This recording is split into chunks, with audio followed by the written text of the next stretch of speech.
Hey everyone, Mr. Happy here, and welcome to my guide to Alexander Midas Floor 1, the Fist of the Sun, on the normal difficulty. To unlock this raid, you must finish the quest for Alexander Gordius normal before accepting the quest Rearmed from Round Rocks in the Dravanian hinterlands. You'll also need a minimum item level of 200 to enter. When you first enter, after moving up the steam vents, you'll come to an arena with 2 Fausts, original. Have each tank pick up one and kill them off. Realistically, one tank can do both, but meh. After you kill both, a Hummel Faust will come crashing down, which you should move away from its impact point to take less damage. He will cleave the tanks really hard, and will start cleaving more and more often the longer the fight goes on, going up to 4 or 5 times in a row. So you can either tank swap when one tank gets too many stacks of its debuff, or just power through and use heavy cooldowns and healing. He also has some raid-wide AoE, but it doesn't do too much. And just like the original Faust, if you kill it too slow, you're gonna die. With that in mind, let's move on to the boss of this floor. The boss of floor 1 is Ratfink's Twinkle Dink, got it, okay. For ease of doing the mechanics, tank him in the northwest corner of the map, where you see the A marker located on your screen.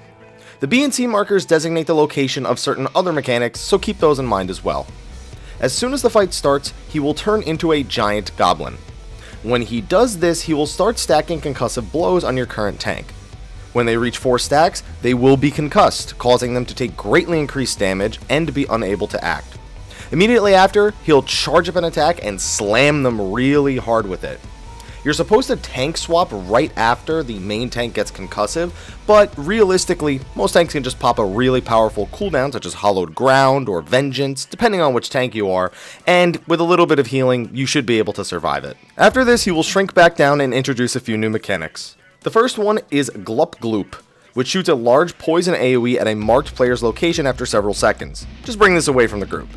He can also start using Bombs Away, which summons 1 to 3 bombs around the arena. The more bombs, the lower his health. When they explode, they deal high damage and inflict vulnerability up in a large AoE.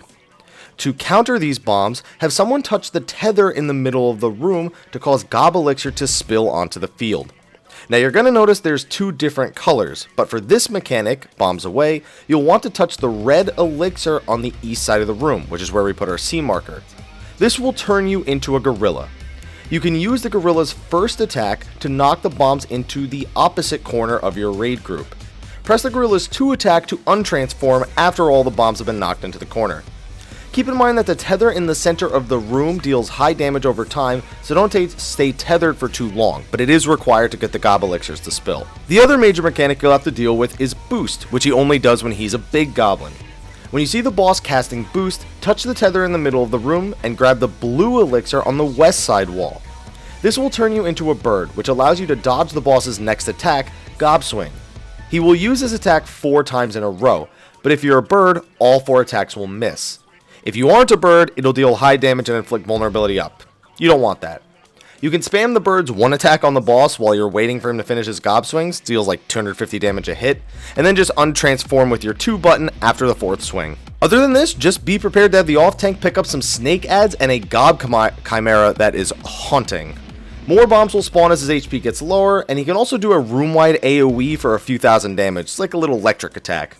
The Gob Elixir gives you a side effect debuff as well, but I've never seen anyone get any actual negative side effects from this, and I've seen people at like 12 stacks. I'm sure there's an enrage to this fight, but it's probably pretty long, so expect it occasionally in the Duty Finder maybe, but not all too often. Thank you for watching my guide to Alexander Floor 1. This floor drops similar items to Gordius Floor 1, except that these items can be traded in for Maiden gear, which is item level 220 back in Idleshire. Be sure to like, favorite, subscribe, and share, and stay tuned for more Alexander Normal and Savage guides. Thank you for watching again, and I'll see you guys next time. Until then, take care.